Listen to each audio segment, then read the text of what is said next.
Hi everyone, I'm Danica. So Danica Vaniel, she, her pronouns. This is my website, just my name.com. Free to call me Danica. If you don't want to call me that, that's okay. You can call me Dr. Danica, Dr. Vaniel, Professor Vaniel. You can call me just Vaniel, any sort of combination of those things. My office is in Whitney Hall, 207. The office hours are to be determined because I'll send out like a when is good or whatever.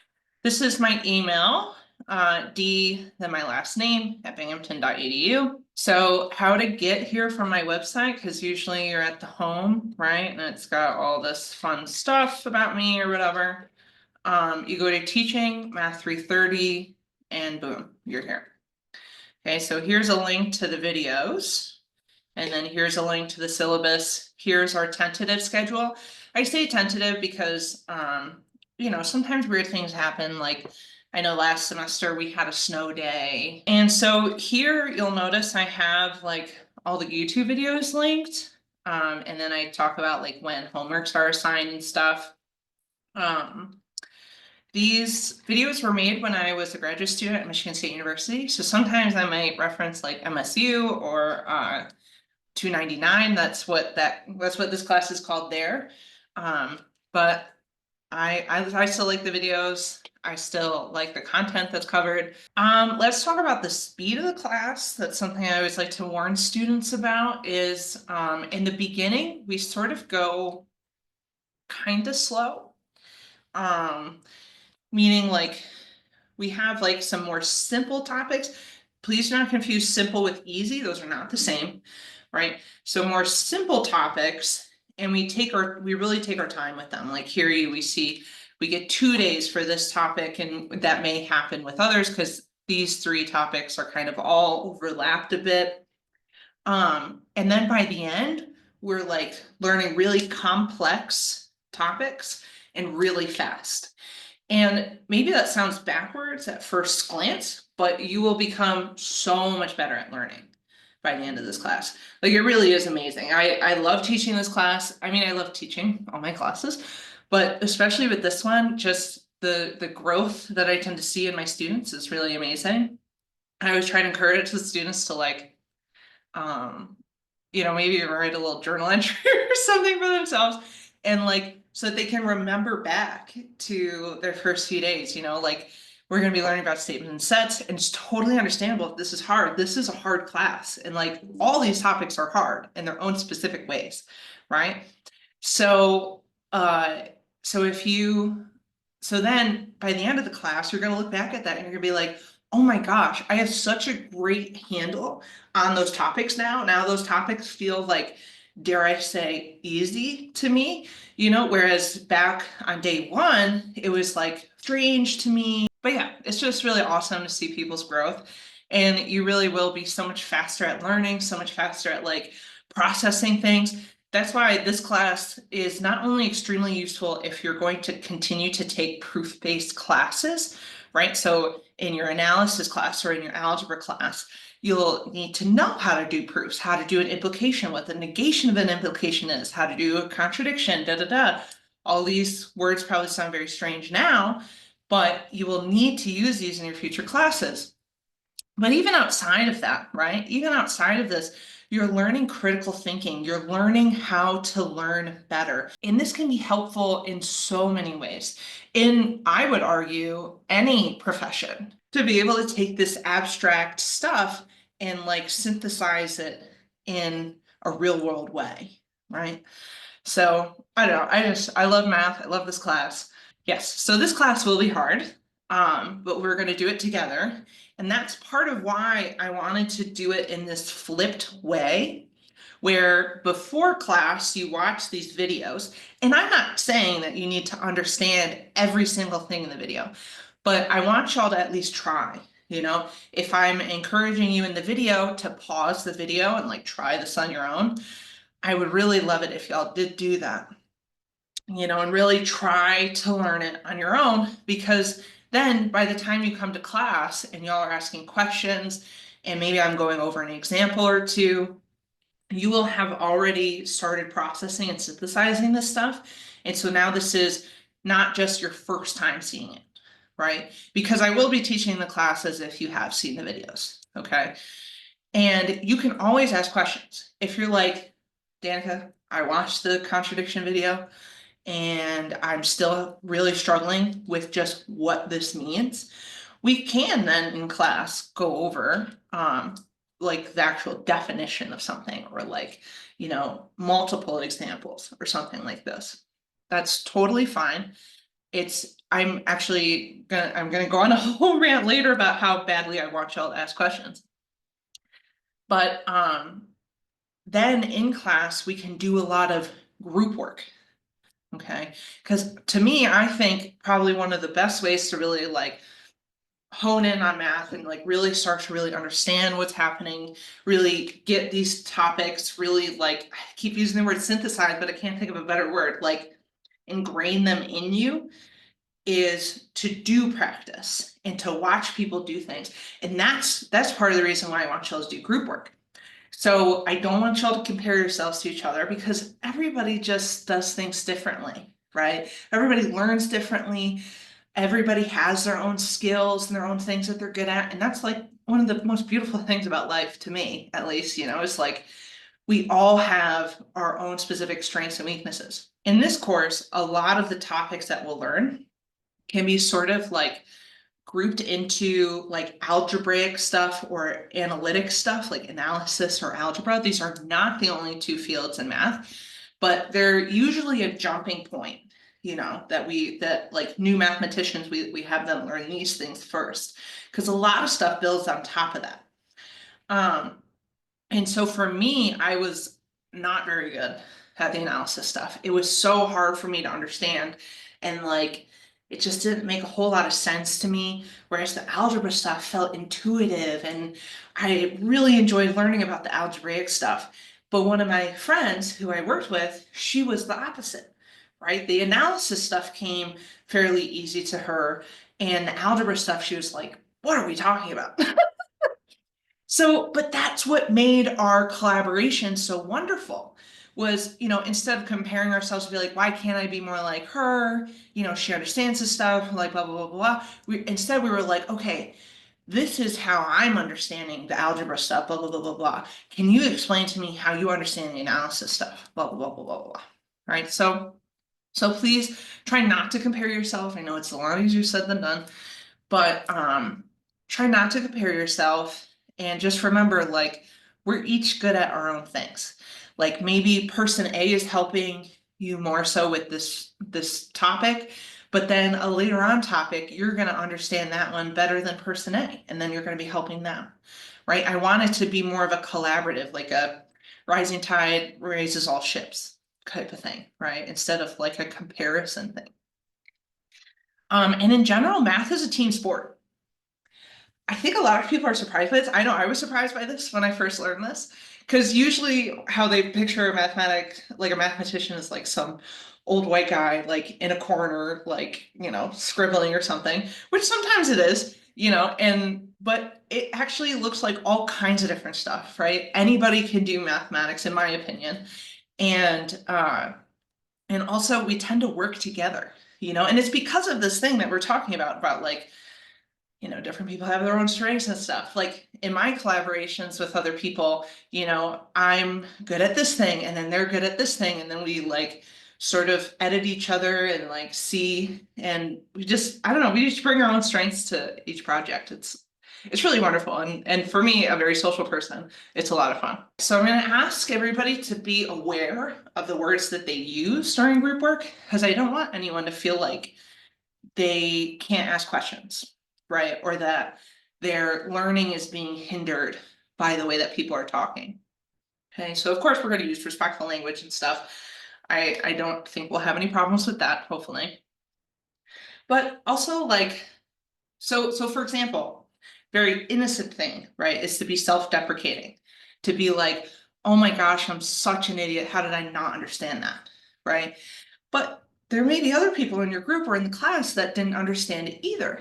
And I don't think you call them, right, an idiot for not understanding it. But that may make them feel self-conscious, like, oh yeah, I guess I am too, you know. And let me tell you, I am also I also do this. I do a lot of self-deprecation as my humor and stuff. So I also try to be very careful of this. So that's one example. Also in mathematical culture, which is hopefully something that'll change over time. We often use words like clearly or obviously for things that are not clear, not obvious, you know? So, you know, maybe it's clear that 1 + 1 is 2, but we often use this for things that just we know about already, right? So you probably wouldn't want me to stand up in front of the class and be like, well, clearly the definition is this, and obviously the definition is this, and obviously it's gonna work like this, right? Because you're learning it for the first time. So then when y'all come together to collaborate, I also would ask, I'm not gonna police it or anything, but I would also ask that y'all try to not use words like that. Try to use more collaborative words that doesn't make somebody feel like, oh no, now I feel bad that I don't know this thing, right? So these are just some things that I like to ask of my students. And then also, teaching is like the final form of learning. Like I think there's like all these psych things about this. I forgot to look up references, but like the last stage of learning is to teach it to somebody else, you know? So it can be actually extremely beneficial to you if you're able to, kindly and patiently teach somebody else. Like if you understand this one example or something and somebody else doesn't, you'd be like, oh my gosh, like I'd love to explain that to you, at least how I thought about it, and you sort of walk them through and stuff. And that actually, there's something about neural pathways, or I don't know, much more much smarter people about the brain and stuff have done all this work on that. But it's just like, I don't know. So that's really cool. So that's another reason why I really love to talk about group work and have my students do group work. Please, please, please ask questions during class, after class. You can send me emails, whatever you'd like to do. Again, here's what my email is. Come to office hours, ask questions. Come to office hours, do homework. I took this class like 10 years ago, right? So I don't always remember exactly what parts are hard or tricky or people like trip up on. So like, for example, I don't really remember when I first learned how to add numbers together. I could probably guess what age I was, but I can't really remember a time that I didn't know how to add numbers. Like I don't really remember a time. The other example I often give is like Beyonce, you know. It kind of feels like I was born knowing who Beyonce was. I know that that's kind of silly and I didn't, but like if I try to pinpoint a time that I didn't know about Beyonce, I kind of come up with a blank. So sometimes that happens, when you learn something, especially as you get older and older, it's like it almost feels like sometimes that I've just always known this stuff, and of course I have not. I think that's an okay time for me to use, of course. But yeah, so I am kind of counting on you all to remind me what's difficult, to ask questions. Because I'm going to try, to remember like what I found difficult or what previous students have found difficult and stuff like this, but it would be so, so helpful if y'all ask questions. Okay. Because if I don't like talk about a specific thing, that doesn't mean I don't think it's hard. It just I didn't think to do that. I don't know. Does that make sense? Also, if you have that question, probably somebody else has that question.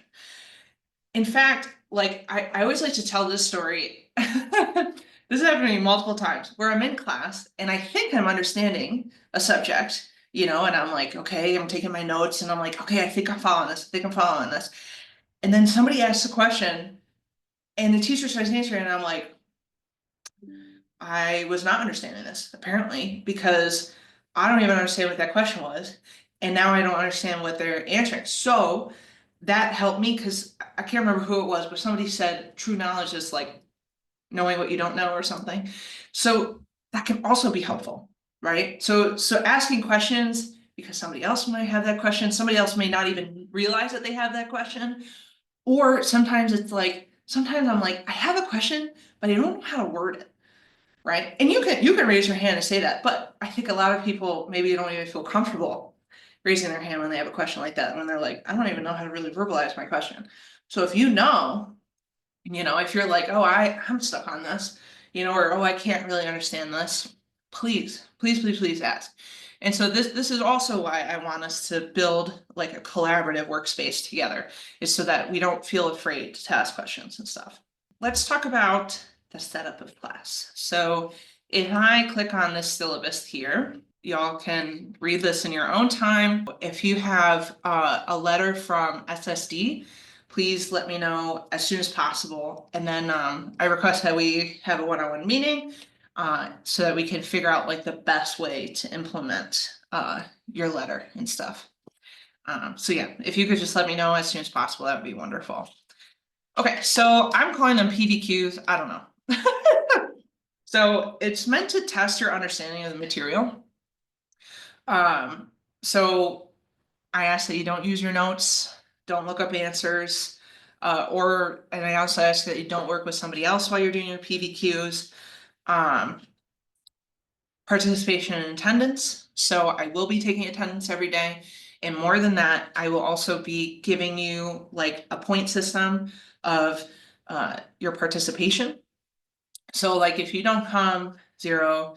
If you do come, but you don't really participate in class, or you don't participate in group work, that's like a 1. And then, but if you do come and you do participate and stuff, and I'm not saying you have to have all the right answers, right? I'm not saying you participate perfectly. I'm just saying that you are putting in effort. That's what I'm asking for. Then I'll give you a 2 out of 2. I encourage y'all to come to class, please. If something comes up, I want y'all to let me know. Like if you're sick, if someone that you care for is sick, please let me know. Because I don't want people to come to class sick. I want you to prioritize your health and the health, honestly, also looking out for the health of the other people in the class. But I want you to take care of yourself. It's this whole like 24-hour thing is more so if you don't have an excuse, right? So if you just didn't feel like coming to class today or something. Homework. So Gradescope is where the homework will be posted, one of the places, and that's where you'll upload it. Oftentimes what happens with homework, right, is you're doing all these things. Please, please, please start homework early, like maybe even the day it's assigned, because trust me, you don't want to be doing this last minute.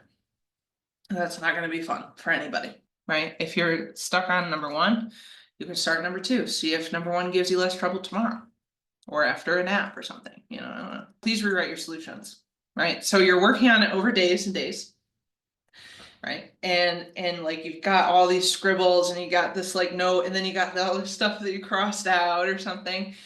Please, please rewrite that and then send it to me. Please do not send me chicken scratch that I can't read. Don't write with blue pen on a blue line paper. Don't write pink on pink paper, right? I had a student do that once. I won't be able to read that. Kind of a general rule that I always use for myself.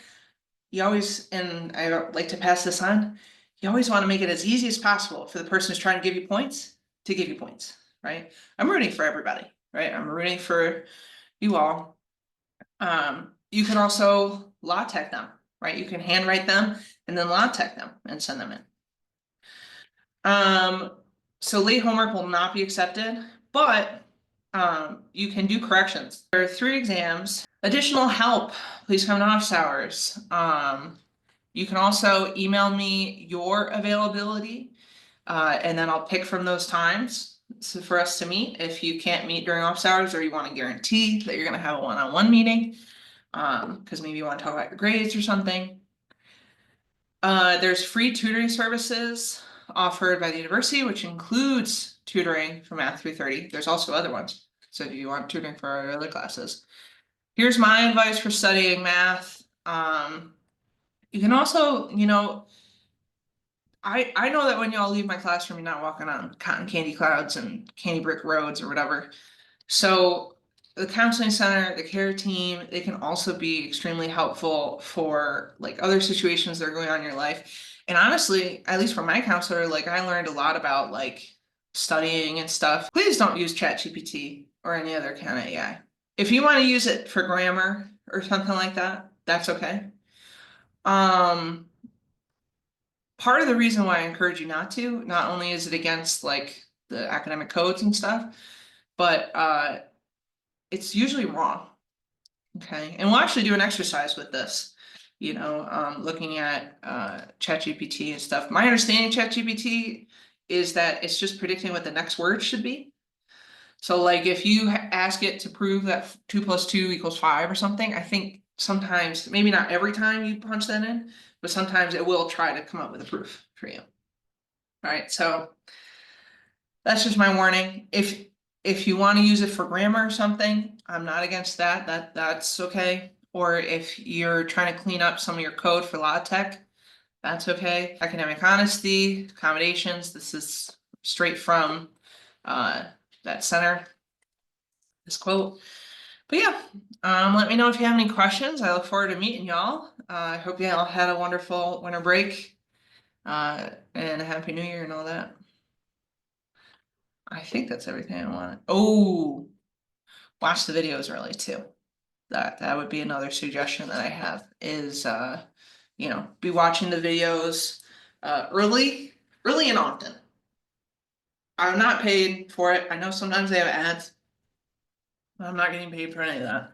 So yeah. I know that like sometimes when I'm really trying to synthesize something or really understand, well, how many times have I said synthesize? Or really understand something, I will sometimes just put it on, like if it's on a YouTube video or something, I'll just put it on while I'm cooking or something. And just like keep rehearing it, and like sometimes that really helps. But also please take breaks. I'm not trying to say don't take breaks. Yeah, sorry, that's not what I'm trying to say.